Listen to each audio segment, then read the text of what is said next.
This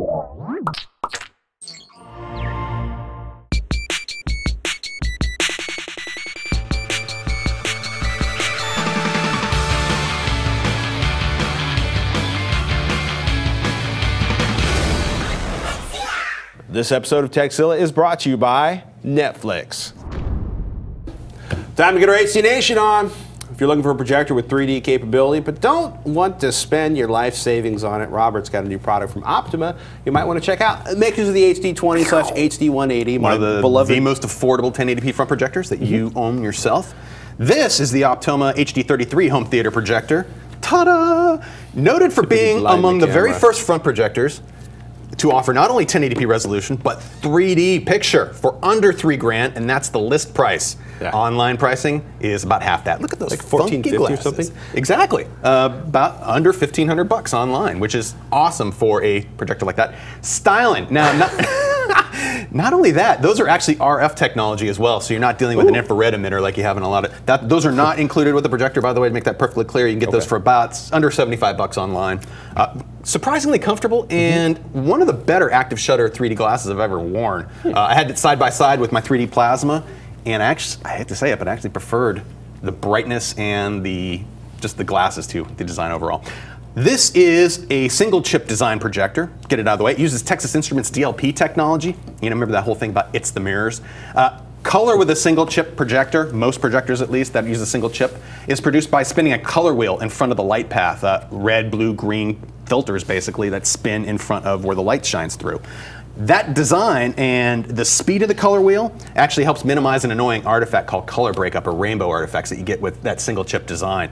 They did a really good job of not only increasing the speed of the wheel itself, but the number of segments on the wheel to really help minimize that artifact. I can still see it with specific test patterns, especially highly contrast black and white, and if you shift your eyes back and forth across the screen quickly, if you're looking from one edge to the other, you can sometimes, I see the breakup more easily that way. But for general video content, I don't recall really seeing any artifacts that distracted me and took me out of the picture, which was awesome. Now, for this projector, if you're setting it up in your home, some things to be aware of. There's an excellent projection calculator. I recommend you look at this if you're thinking about this projector, because it'll give you an idea of how you're going to have to place it within a room. I was shooting this onto an 85-inch screen, and if you can see right here, I've configured this setting for that. And it shows I've got a placement distance of about 9 feet 3 inches to about 11 foot 1 inch. That's not a lot of room. You have a pretty narrow gap if you're going to fill that screen. And regardless of what distance you're going to have the projector from the screen, you're going to have about that same distance in terms of where you can place it. I have a question. While you have the calendar up there, when we're looking at that and it shows, actually pull it back up again, and we see the screen on the right side of the projector central calculator.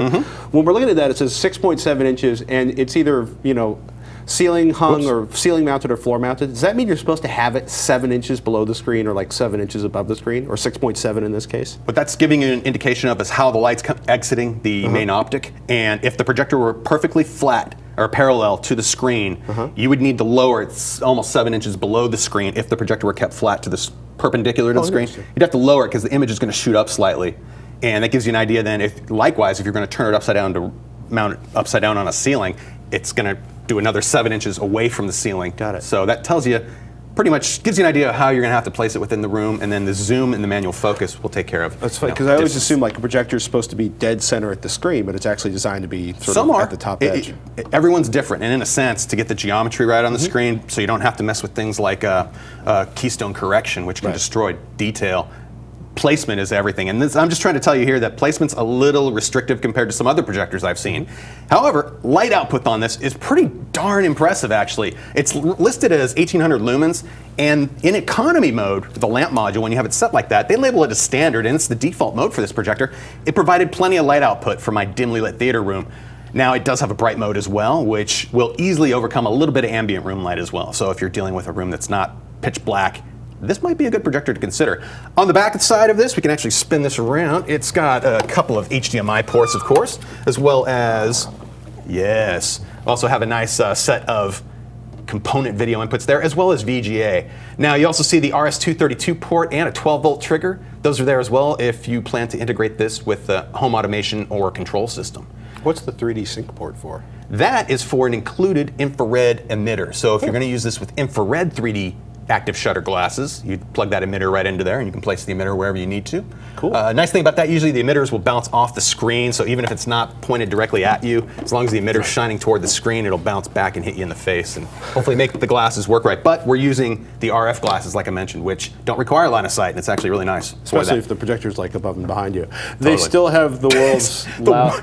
You can't. Okay, we've got like 4,000 watts of lights on this set, so you can't see it. If you're in a dark room and you hit that button, let me bring it up to the camera. Oh, this is the brightest remote I've ever used. And it doesn't look that bright right now, trust me. If you're in a black room and you turn this on, you can read 4-point print with this You won't be light. able to even read the text around each button. It's so bright. I wish they would just make it red. It would help preserve your back or your night vision a little bit more in a dimly lit room. Let's get into that said, I've used this twice in like a year of owning the projector. That's true. Actually, once it was set up and I had it tweaked the way I liked it, it was I didn't really have to touch the remote again, which is nice. And if I didn't mention it too, it's manual lens control as far as zoom and focus. There is no manual lens shifting. It's all digital keystone correction if you're going to have to use it, which you try to avoid. But let's jump into some benchmark results here. Let me pull up my stats here. This was using the CalMan software to do the capture with my hardware, and this was right out of the box. The thing to pay attention here are the red, blue, green levels for the grayscale result. If you look at each color independently, they're fairly linear. They're not changing a heck of a lot until you get to the extremes. That's not bad. At least it's consistent. It's still not even at 100% for a nice even or a neutral shade of gray. This is a little extra blue and a little extra red. It needs more green. Exactly. However, you can also see that the color space here, in terms of where the points are hitting within the squares, it's not 100% accurate, but you're covering the full HD TV color spectrum or color space right there really nicely. Now, with its calibrated result, things got a little bit better. I actually got the blues to tame in a little bit, but I thought, you know, maybe I could further improve this, and I went back and forth between that setting and this setting, and I ended up staying here even though I had a pretty significant green area at 100%. It's the midpoint here, the most important spot, the mid to bright grays were just about spot on, and I gotta tell you, shining several forms of video at this screen, including Blu-rays and others, I had a terrific movie viewing experience. I was impressed with not only the detail, but color saturation was really good, as evidenced by the results themselves. But and actually, I was shining ended up throwing on The Big Lebowski later on. And this here's a photo of it that I shot just in my living room. That's taken from behind there's the projector right there. I'm shooting from behind it to the 85-inch screen. I sat there with the sound off just watching video. And between this, I watched this, Dark Knight, and Tron Legacy to check some of the 3D capabilities. It was pretty impressive. 3D performance was as good as I've seen on just about any 3D display to date. Cool. As far as crosstalk, where you get an image, you should only go to one eye, it's actually blending into the other eye a little bit. This did an excellent job of minimizing that. And if you compare this projector to something far more expensive, say twice as much money to spend, something like Digital Projections single chip Cine 230, that had a list price of about twice of what this projector did. And what that would get you was more accurate color right out of the box. Also, a better lens package that provides not only lens shifting, so you can move the picture without having to move the projector, without losing detail, but it also provided additional, what am I thinking of? Oh, zoom capability. The lens package actually provides an extra foot of placement, either closer to the screen or further away, which doesn't sound like a lot, but if you've already installed the mount and you don't want to drill another hole in the wall and that extra foot could save you, that's something to keep in mind. Now, let's see, post-calibration, I showed you those results, and I have to say overall, the bottom line on this projector really is that its 3D performance is impressive, especially at the $3,000 list price point. And it sells for $1,500. It sells for $1,500, and you'd have to spend quite a bit more to get 3D performance on top of that, or improved video performance. They really have a good low-cost product here. It doesn't incorporate speakers, so if you're trying to do like the HD20 actually has speakers built into it. It does? Yeah, but do you use them or not? No. It's like there's a convenience factor there, but you shouldn't expect speakers in a home theater product like that. So. Well, at least in this projector. Yeah, totally. Hey, we got a viewer question coming up for you. Curtis from Albany, New York writes in, hey crew, my previous TiVo had lifetime programming service after the warranty was up. The hard drive died and so did the whole unit. I have a new TiVo now, also with lifetime service. Can I clone the factory hard drive and save it as a backup? If the factory TiVo hard drive dies in the future, can I just pop in the clone drive and keep using it? Or does TiVo prevent that somehow with some sort of identifier on the hard drive that won't show up on the cloned drive? Thanks, love the show. Curtis in Albany, New York. Ooh, Weekneys. Yeah, well, Weekneys is a great site. They've been around forever. As long as the DVR has been around, these folks have been around. upgrading TiVos and either offering you increased storage or a number of other cool ways of getting more out of your product. Now, if you would rather take a more hands-on approach, void your warranty, and save a fistful of cash, my favorite website in the world for you TiVo owners is mfslive.org.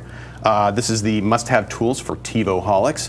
When I've done my own DIY TiVo upgrades, I turn to this website, download their tool set. The related software package is available as a Windows application or as a Linux live disk.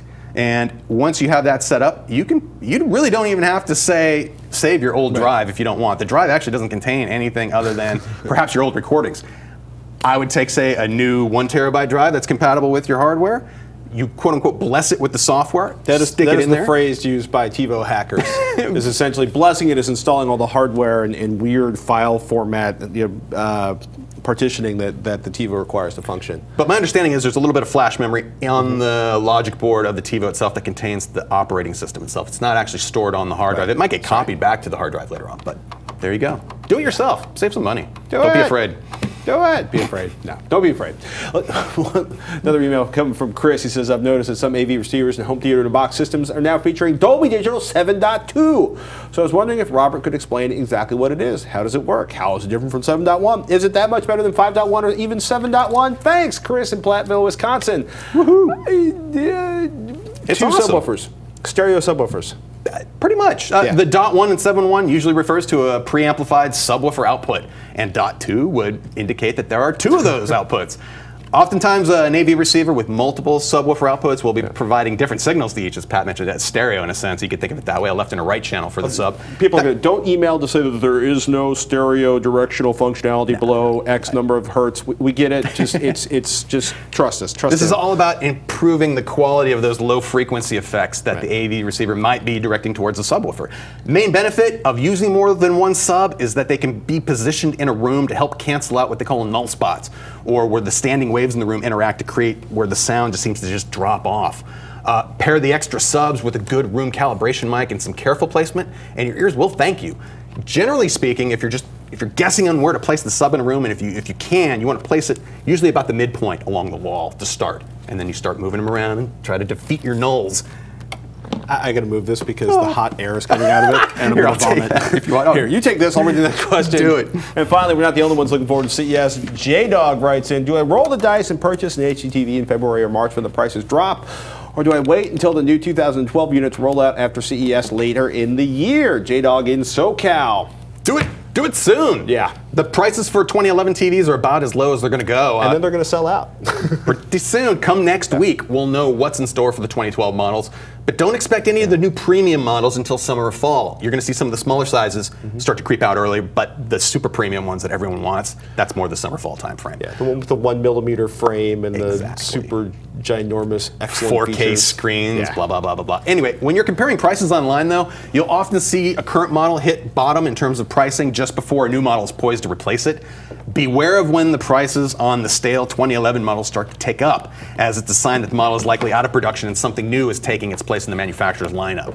So that's kind of, without fail, as soon as it's out of production, the price will actually tick up, and that's my cue to say, nope, look for the next-gen product. Hey, and it's time to thank one of our sponsors, Netflix. With more than 23 million members, Netflix is the world's largest subscription service, instantly streaming TV episodes and movies. Members can instantly watch thousands of titles on a vast array of devices, streaming TV episodes and movies, like Microsoft's Xbox 360, Sony's PlayStation 3 game console, and the Nintendo Wii console. Hey, as a Netflix Unlimited member, you can instantly watch as many movies as you want, anytime you want, for one low monthly price. There are no late fees or due dates. And for a limited time, as a new member and a TechZilla viewer, you can get a free 30-day trial membership. Go to netflix.com/TechZilla and sign up. Be sure to use that URL so that they know we sent you.